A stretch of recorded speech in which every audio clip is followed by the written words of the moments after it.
بسم اللہ الرحمن الرحیم۔ پچھلے دنوں یوٹیوب پہ ایک مجلس سن رہا تھا۔ ایک جناب بہت زور و شور سے تقریر فرما رہے تھے کہ اس دوران کسی نے ان کے ہاتھ میں پرچی تھما دی۔ پرچی پہ یہ سوال لکھا ہوا تھا کہ ہم لوگ ہاتھ چھوڑ کر نماز پڑھتے ہیں، اس کی کیا دلیل ہے؟ تو اس جناب نے جواب میں فرمایا کہ میں کئی بار اس کا جواب دے چکا ہوں، لیکن بہرحال میں پھر بھی اس کا جواب دیتا ہوں کہ اللہ تبارک و تعالیٰ قرآن پاک میں فرماتے ہیں وَأَقِيمُوا وُجُوهَكُمْ عِنْدَ كُلِّ مَسْجِدٍ وَادْعُوهُ مُخْلِصِينَ لَهُ الدِّينَ كَمَا بَدَأَكُمْ تَعُودُونَ۔ اس آیت کا ترجمہ یہ ہے کہ ہر مسجد کے وقت یعنی ہر نماز کے وقت اپنے آپ کو سیدھا رکھو، اپنے چہروں کو سیدھا رکھو، یعنی اقامت کرو، قیام کرو اور اللہ کو اخلاص کے ساتھ پکارو۔ کما بدأکم تعودون، جیسا تمہیں اللہ نے پیدا کیا اسی طرح تم لوٹ کر جاؤ گے۔ اس آیت سے انہوں نے نماز میں ہاتھ چھوڑنے پر اس طرح استدلال کیا کہ ایک تو جب انسان پیدا ہوتا ہے تو اس کے ہاتھ بندھے ہوئے نہیں ہوتے بلکہ اس کے ہاتھ کھلے ہوتے ہیں۔ اسی طرح جب انسان دنیا سے جاتا ہے تو اس کے ہاتھ بندھے ہوئے نہیں ہوتے بلکہ اس کے ہاتھ کھلے ہوتے ہیں اور بالکل سیدھے ہوتے ہیں۔ تو جس طرح پیدائش کے وقت ہاتھ کھلے ہوتے ہیں، پیٹ پر یا سینے پر نہیں باندھے جاتے ہیں، ناف پر نہیں باندھے جاتے ہیں، اور جس طرح انسان جب دنیا سے جاتا ہے مرنے کی حالت میں جب اس کو کفن پہنایا جاتا ہے تو اس کے ہاتھ سیدھے ہوتے ہیں، تو اسی طرح نماز میں بھی ہاتھ سیدھے چھوڑ کر ہاتھوں کو چھوڑ کر نماز پڑھنی چاہیے، ہاتھ بالکل سیدھے ہونے چاہیے۔ گویا کہ انہوں نے نماز پڑھنے کی حالت کو پیدائش کی حالت پر یا مرنے کی حالت پر قیاس کیا کہ جس طرح پیدائش میں انسان کے ہاتھ سیدھے ہوتے ہیں، ناف پر یا سینے پر نہیں باندھے جاتے، باندھے ہوئے ہوتے، اور پڑھتے وقت بھی بالکل سیدھے ہوتے، تو اسی طرح نماز میں بھی ایسا ہی ہوگا بلکہ ہاتھ بالکل سیدھے ہوں گے۔ یہ انہوں نے استدلال فرمایا۔ تحقیقی جواب دینے سے پہلے الزامی سوالات کی صورت میں ان کو کچھ جوابات دینا چاہتا ہوں کہ اگر انہوں نے نماز کو پیدائش کی حالت پر قیاس کیا تو یہ قیاس بالکل غلط ہے۔ جیسا کہ وہ کہتے ہیں کہ پیدائش کی حالت میں انسان کے دونوں ہاتھ سیدھے ہوتے ہیں، ناف پر یا سینے پر نہیں بندھے ہوتے، تو نماز میں بھی نہیں بندھے جائیں گے، بالکل غلط ہے۔ اس لیے کہ نماز کی حالت کو پیدائش کی حالت پر قیاس کرنا درست نہیں ہے۔ اگر قیاس کرنا درست ہے جس طرح کہ انہوں نے قیاس کیا تو پیدائش کے حالت میں انسان تو نجاست کی حالت میں ہوتا ہے، تو کیا نجاست کی حالت میں نماز پڑھنا جائز ہے؟ اسی طرح پیدائش کے وقت انسان وضو بھی نہیں کر سکتا، تو کیا بغیر وضو کے نماز پڑھنا جائز ہے؟ اسی طرح پیدائش کے وقت تو انسان نیت بھی نہیں کر سکتا، تو کیا بغیر نیت کے نماز پڑھنا جائز ہے؟ اسی طرح انسان پیدائش کے وقت تو قیام بھی نہیں کر سکتا، کھڑے ہو کر نماز نہیں پڑھ سکتا، تو کیا بغیر کھڑے ہوئے نماز پڑھنا جائز ہے؟ حالانکہ اللہ کی آیت کے شروع میں اب اقیموا وجوہکم ہے۔ اسی طرح پیدائش کی حالت میں انسان قرات بھی نہیں کر سکتا، تو کیا بغیر قرات کے نماز پڑھنا جائز ہے؟ پیدائش کی حالت میں انسان رکوع بھی نہیں کر سکتا، تو کیا بغیر رکوع کے نماز پڑھنا جائز ہے؟ پیدائش کی حالت میں انسان سجدے بھی نہیں کر سکتا، تو کیا بغیر سجدے کے نماز پڑھنا جائز ہے؟ اور پیدائش کی حالت میں انسان قرات بھی نہیں کر سکتا، درود بھی نہیں پڑھ سکتا، سورتیں بھی نہیں پڑھ سکتا، تسبیحات بھی نہیں پڑھ سکتا، تو کیا ان چیزوں کے بغیر نماز پڑھنا جائز ہے؟ اور یہ بالکل جواب ہے کہ بالکل جائز نہیں ہے۔ تو جب ان چیزوں کے بغیر نماز پڑھنا جائز نہیں ہے تو معلوم ہوا کہ نماز کی حالت کو پیدائش کی حالت پر قیاس کرنا بالکل غلط ہے۔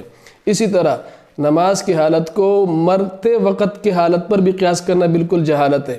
اس کی وجہ یہ ہے کہ مرتے وقت جب انسان مر جائے، مرنے کی حالت پر قیاس کرے نماز کو، تو مرنے کے بعد تو نہ تو وہ تکبیر تحریمہ کر سکتا ہے، نہ وہ وضو کر سکتا ہے، نہ وہ قبلے کی طرف منہ کر سکتا ہے، نہ وہ قیام کر سکتا ہے، نہ وہ رکوع کر سکتا ہے، نہ وہ قرات کر سکتا ہے، نہ وہ سجود کر سکتا ہے۔ تو اگر نماز پڑھنے کی حالت کو مرنے کے بعد کی حالت پر قیاس کیا جائے تو ان چیزوں وہ مرا ہوا انسان تو یہ چیزیں نہیں کر سکتا، تو کیا ان کے بغیر نماز پڑھنا جائز ہے؟ تو لازماً جواب یہ ہے کہ جائز نہیں ہے۔ تو اس کا مطلب یہ ہوا کہ نماز کی حالت کو پیدائش کی حالت پر قیاس کرنا بھی جہالت ہے اور مرنے کی حالت پر بھی قیاس کرنا جہالت ہے۔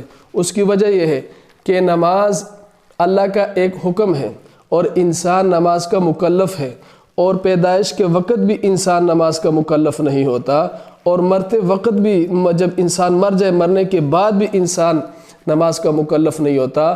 تو حالت تکلیف کو، یعنی مکلف کی حالت تکلیف کو، انسان کے اس وقت کی حالت جب اس پر نماز فرض ہوئی ہوتی ہے، اس کی حالت کو، اس وقت کی حالت کو اس حالت پر قیاس کرنا جب اس پر نماز فرض نہیں تھی، یعنی پیدائش کی حالت پر، یا اس حالت پر قیاس کرنا مرنے کے بعد جب اس پر نماز فرض باقی نہ رہی، اس پر قیاس کرنا بالکل جہالت ہے۔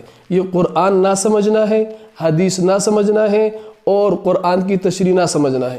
باقی جو انہوں نے یہ استدلال کیا کہ یہاں اس آیت کے اندر نماز کا ذکر ہے، اور آگے اللہ تعالیٰ فرماتے ہیں کما بدأکم تعودون، جس طرح اللہ نے تمہیں پیدا کیا اسی طرح تم لوٹ کر جاؤ گے، تو یہ مطلب یہ ہوا کہ پیدائش کی حالت میں اور مرنے کی حالت میں ہاتھ چھوڑے ہوتے ہیں، اسی طرح نماز میں بھی، تو یہ بھی بالکل غلط ہے، اس لیے کہ اس سے اگلی آیت میں ہے، آیت نمبر 31 میں ہے، یا بنی آدم خذوا زینتکم عند کل مسجد وکلوا واشربوا ولا تسرفوا ان اللہ لا يحب المسرفین۔ اس میں تو اللہ فرماتے ہیں کہ اے بنی آدم، اے آدم کے اولاد، کہ ہر نماز کے وقت اپنی زینت کو اپنے اوپر لازم کرو، پکڑو اور کھاؤ پیو، لیکن اسراف نہ کرو۔ تو کیا نماز میں کھانا پینا جائز ہے؟ اس لیے کہ خذوا زینتکم سے مراد نماز ہے، تو نماز کے ساتھ ہی کھانے پینے کا ذکر ہے، تو کیا نماز کے ساتھ کھانے پینے کے ذکر سے یہ لازم آیا کہ نماز کے وقت کھانے پینے بھی جائز ہے؟ جس طرح کہ وہاں پر اقیموا وجوہکم عند کل مسجد کے ساتھ آگے فرمایا کما بدأکم تعودون، تو ان دونوں آیتوں کے قریب ہونے سے یہ لازم آیا، ان آیتوں کے قریب ہونے سے یہ لازم آیا کہ نماز کا حکم ایسا ہی ہے جس طرح کہ پیدائش اور مرنے کی حالت کا حکم ہے، تو یہاں پر بھی تو کھانے پینے کا ساتھ ذکر ہے، تو کیا نماز کی حالت میں کھانا پینا جائز ہو گیا؟ اور یہ قیاس بھی ان کا غلط ہو گیا۔ اب تحقیقی جواب یہ ہے کہ کما بدأکم تعودون کیا نماز سے متعلق ہے؟ یہ نماز سے متعلق نہیں ہے، بلکہ اس کا مطلب یہ ہے، اس کی نحوی ترکیب یہ ہے کہ کاف حرف تشبیہ ہے، ما مصدریہ ہے، اور اصل میں آیت یوں ہے، اس کی جب ترکیب کی جائے گی، نحوی ترکیب کی جائے گی، یہ علمی جواب دے رہا ہوں اور یہ علماء کے لیے ہے، کما بدأکم تعودون کا مطلب ہے کبدئہ ایاکم عودن کائنن کبدئہ ایاکم تعودون، کہ جیسے تمہیں پیدا کیا اسی طرح تم لوٹ کر جاؤ گے۔ کیا مطلب؟ یعنی مطلب یہ ہے کہ تم اگر یہ سمجھتے ہو کہ اللہ تمہیں اپنی طرف بلانے پر قادر نہیں ہے، تو وہ اللہ جو تمہیں پیدا کرنے پر قادر ہے، تو اپنی طرف بلانے پر اور قیامت کے دن دوبارہ بنانے پر کیسے قادر نہیں ہو سکتے؟ گویا کہ یہ آیت اس بات کے متعلق ہے کہ تم لوگ یہ شک نہ کرو کہ پیدا ہونے کے بعد اللہ نے تمہیں بیکار چھوڑ دیا اور تو اللہ اس بات پر قادر نہیں ہے کہ تمہیں دوبارہ مارنے کے بعد دوبارہ زندہ کرے گا، یہ بات غلط ہے، بلکہ کما بدأکم تعودون، جیسا کہ اللہ نے پہلے بار پیدا کرنے پر قادر تھا، اسی طرح اللہ تبارک و تعالیٰ مارنے کے بعد بھی تم پر دوبارہ تمہیں پیدا کرنے پر، جمع کرنے پر اور قیامت کے دن اپنے سامنے کھڑا ہونے پر قادر ہے۔ اور اس کی تفسیر بالکل دوسری آیت سورۃ یاسین میں موجود ہے، قال من یحیی العظام وہی رمیم قل یحییھا الذی انشأ اول مرۃ، یہ والی آیت اس سے بالکل بات ظاہر ہو جاتی ہے کہ اس آیت کا مطلب یہ ہے کہ جس طرح اللہ تمہیں پیدا کرنے پر قادر ہے، اسی طرح تم جب اللہ کے پاس لوٹ کر جاؤ گے تو دوبارہ زندہ کرنے پر بھی وہ قادر ہے۔ تو کما بدأکم تعودون کا مطلب نحوی ترکیب یہ ہوگی عودن کائنن کبدئہ ایاکم تعودون۔ اللہ تبارک و تعالیٰ سے دعا ہے کہ اللہ ہمیں قرآن صحیح سمجھنے کی توفیق عطا فرمائے۔ انہوں نے قرآن سے استدلال کیا، میں نے قرآن سے جواب دیا، اگر وہ کسی حدیث سے استدلال کرتے تو پھر حدیث سے جواب دیا جائے گا۔ بہرحال خلاصہ کلام یہ ہے کہ قرآن پاک سے ان کا ہاتھ چھوڑ کر نماز پڑھنے کا استدلال بالکل غلط ہے، جہالت ہے۔ کوئی بھی عالم ہوگا وہ ایسا استدلال نہیں کرے گا، بلکہ اس استدلال کو بالکل غلط جہالت پر مبنی کہے گا۔ وآخر دعوانا ان الحمد للہ رب العالمین۔